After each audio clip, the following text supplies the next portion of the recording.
Shalom, puji Tuhan, selamat datang di channel Pastor Roland Mokalu, khususnya kepada mahasiswa Sekolah Tinggi Teologia Rumah Murid Kristus.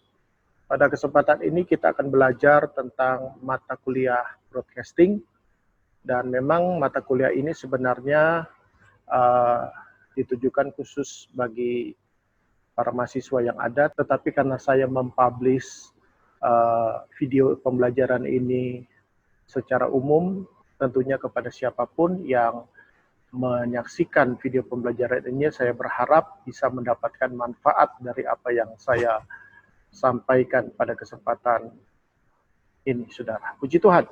Nah, saudara, bicara tentang broadcasting ya, secara umum, tentunya kita semua sudah menjadi pelaku ataupun praktisi tanpa kita sadari di era di mana kita hidup pada kesempatan ini, di masa teknologi dan juga media itu berkembang secara pesat, dan saudara tidak lepas dari kehidupan dunia digital ya. Hari-hari kita pegang handphone, hari-hari kita juga ada berapa banyak dari kita yang sering setiap hari itu mengupdate status media sosial kita, ataupun setidaknya saudara pernahlah live streaming atau pernah juga saudara melakukan broadcast melalui gadget saudara ya.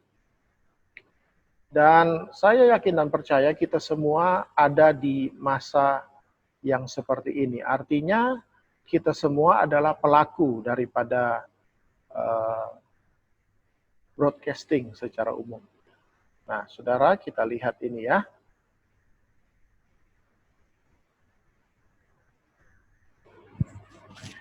Ya, broadcasting itu sudah menjadi lifestyle, sudah menjadi bagian dari kehidupan sehari-hari ya. Ketika saudara melihat tayangan, aktivitas kegiatan di gereja, kita melakukan live streaming, kita outing, kita keluar dengan keluarga, dengan pasangan kita masing-masing, kita selfie dan kemudian kita mempublikasikannya lewat media sosial, dan kita juga kuliah misalnya, ataupun kita rapat melalui media platform Zoom, Google Meeting dan sebagainya, itu pun adalah bagian daripada broadcasting ya. Jadi kita adalah praktisi daripada dunia broadcasting ini. Broadcasting itu begitu dekat, begitu lekat dengan kita. Kita ada di bagian sosial online community ya. Nah, saudara, memang untuk pembelajaran atau mata kuliah, tentunya kita secara akademis kita akan melihat apa yang dimaksud dengan broadcasting. Yaitu tadi yang pertama kita melihat artian secara luas. Nah, broadcasting ya sebenarnya ini adalah istilah dari bagian dari ilmu komunikasi ya. Nah, broadcasting artinya penyiaran yang berasal dari kata siar. Penyiaran itu berkata dasar yaitu siar ya. Nah, kalau kita melihat dalam Kamus Besar Bahasa Indonesia, maaf itu salah ya, bukan KKBI tetapi KBBI. Kita mendapati ada pengertian, ada 3 setidaknya pengertian kata siar ini sendiri, yang tentunya relevan dengan apa yang akan saya sampaikan dalam mata kuliah ini. Yang pertama yaitu kata siar ini mempunyai arti memberitahukan kepada umum. Bisa melalui radio, surat kabar, dan sebagainya. Sekarang melalui media sosial ya. Yang kedua, mengumumkan berita dan sebagainya, menyebarkan atau mempropagandakan, bisa pendapat, paham, agama dan sebagainya. Dan yang ketiga, memancarkan cahaya terang dan sebagainya. Nah, saudara, kalau kita melihat dari pengertian Kamus Besar Bahasa Indonesia, sebenarnya siar ini sangat menyatu dengan kehidupan kita, seperti yang saya sudah katakan tadi. Nanti dalam pertemuan selanjutnya saya akan bawa kita mengenal atau melihat broadcasting dari aspek biblikal atau dari apa yang dikatakan Alkitab mengenai penyiaran, ya. Tapi pada kesempatan ini kita akan melihat dulu definisi daripada penyiaran itu. Nah, definisi penyiaran secara etimologis atau secara bahasa, pengertian berarti proses atau cara dan perbuatan menyiarkan, ya, secara bahasa, secara etimologis.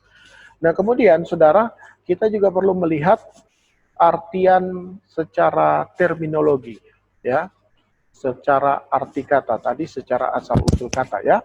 Menurut J.B. Wahyudi, ya, kita lihat arti secara terminologi, pengertian yang dikembangkan oleh J.B. Wahyudi. Broadcasting adalah atau penyiaran itu proses komunikasi suatu titik ke audiens, yaitu suatu proses pengiriman informasi dari seorang atau yang disebut dengan produser kepada masyarakat melalui proses pemancaran elektromagnetik atau gelombang yang lebih tinggi. Dan kemudian arti yang berikutnya adalah penyiaran merupakan padanan kata broadcasting, yaitu semua kegiatan yang memungkinkan adanya siaran radio dan televisi yang meliputi segi ideal, perangkat keras, dan lunak yang menggunakan sarana pemancaran atau transmisi, baik di darat maupun di udara atau di antariksa, dengan menggunakan gelombang elektromagnetik atau gelombang yang lebih tinggi untuk dipancarluaskan dan dapat diterima oleh halayak melalui pesawat penerima radio atau televisi dengan atau tanpa alat bantu. Ya, memang definisi yang dikembangkan pada saat itu masih sebatas penyiaran yang dilakukan oleh radio ataupun televisi. Tetapi sekarang kita bisa juga melakukan penyiaran melalui gadget kita, ya, melalui internet yang ada. Nah, saudara, tentunya pembahasan ini nanti akan fokus atau mata kuliah ini akan fokus di bagaimana kita mengaplikasikannya dalam pelayanan dan juga menggunakan media yang kita bisa pergunakan saat ini, yaitu gadget, smartphone, ataupun hal-hal yang kekinian, ya. Puji Tuhan. Nah, berikutnya saudara, kita akan melihat tentang sejarah penyiaran di Indonesia. Untuk itu, saudara akan menyimak video berikut ini.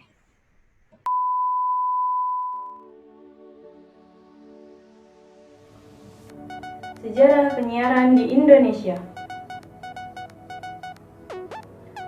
Radio. Ya saudara, memang radio adalah media penyiaran tertua yang ada di Indonesia, bahkan di dunia sekalipun. Pada tanggal 16 Juni tahun 1925, pada saat itu adalah masa pemerintahan Hindia Belanda. Profesor Komans dan Dr. De Groot berhasil melakukan komunikasi radio dengan menggunakan stasiun radio di Malabar, Jawa Barat.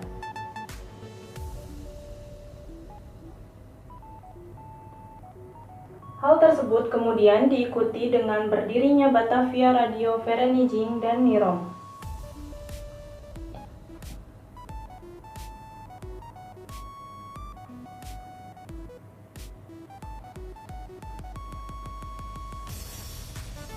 Kemudian, pada tahun 1930, amatir radio di Indonesia membentuk organisasi yaitu NIVERA atau Nederland Indische Vereniging Radioamateur yang merupakan organisasi radio pertama di Indonesia.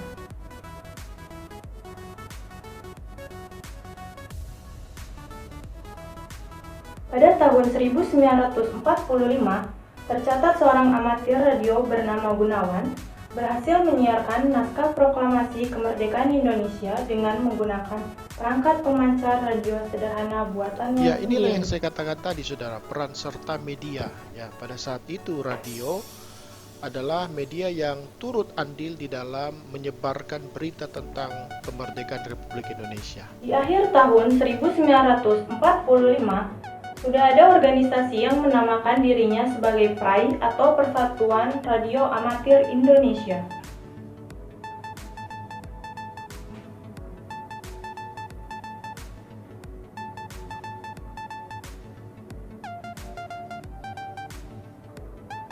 Di tahun 1952, pemerintah mulai referensif mengeluarkan ketentuan bahwa pemancar radio amatir dilarang mengudara kecuali pemancar radio milik pemerintah, dan bagi stasiun yang melanggar akan dikenakan sanksi subverdi, sehingga kegiatan tersebut dibekukan pada tahun 1952 sampai 1965.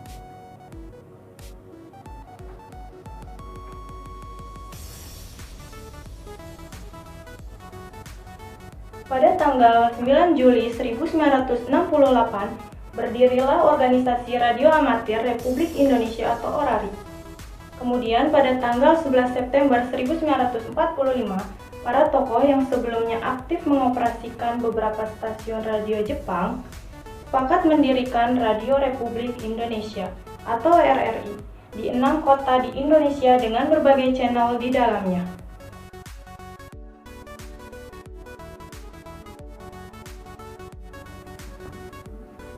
Televisi. Ya, kita masuk dalam sejarah perkembangan pertelevisian, khususnya yang ada di Indonesia. Ya, mari kita simak.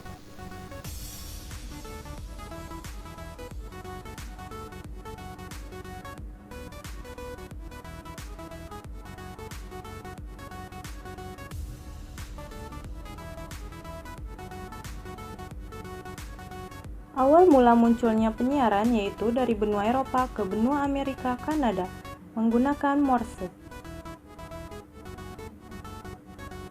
Pada tanggal 17 Agustus 1962, Televisi Republik Indonesia atau TVRI lahir dan pertama kalinya menayangkan secara langsung upacara Hari Kemerdekaan Indonesia yang ke-17, namun hal tersebut masih dalam percobaan.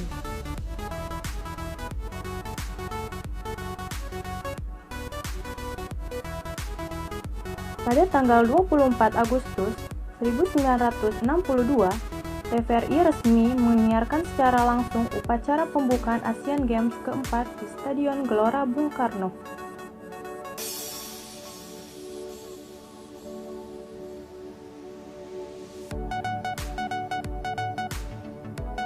Kemudian di tanggal 12 November 1962, TVRI mengudara secara reguler setiap hari.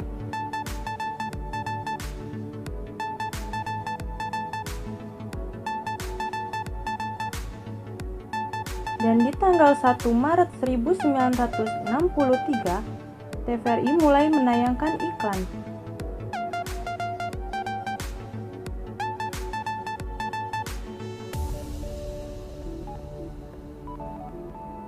Pada tanggal 16 Agustus 1967, Presiden Soeharto meresmikan penggunaan satelit Palapa untuk telekomunikasi dan siaran televisi.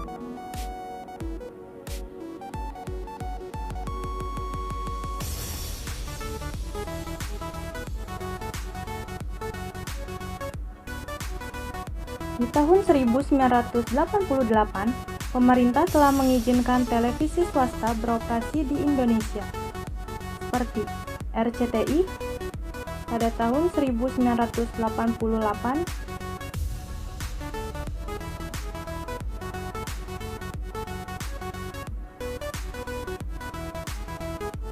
SCTV pada tahun 1989,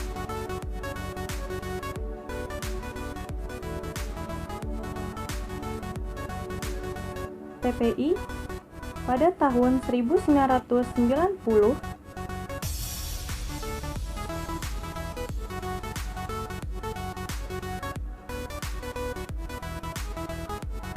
Antv pada tahun 1993,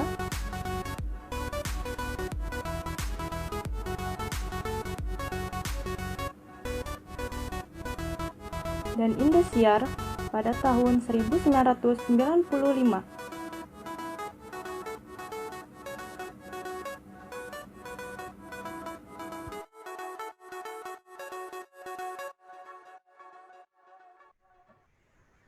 Puji Tuhan. Nah, saudara, demikian yang bisa saya sampaikan pada kesempatan ini di pertemuan yang kedua ini di mata kuliah broadcasting. Ya, kita sudah mendapati bahwa ternyata broadcasting sesuatu yang begitu dekat dengan kita. Ketika kita melihat definisi broadcasting, ada yang disebut dengan pengirim, ada yang disebut dengan penerima. Penerima itu tentunya receiver, ya, dan pengirim ini produser. Ya. Jadi itu proses pengiriman data, proses pengiriman audio ataupun proses pengiriman gambar. Nah, itulah yang disebut dengan broadcasting. Dan broadcasting ini, penyiaran ini akan sangat lekat dengan kehidupan kita sebagai orang percaya, karena itulah yang dikehendaki Tuhan untuk kita mengabarkan berita Injil. Nanti dalam video selanjutnya, mata kuliah ataupun materi selanjutnya, saya akan menyampaikan hal itu. Puji Tuhan, Tuhan Yesus memberkati kita semua.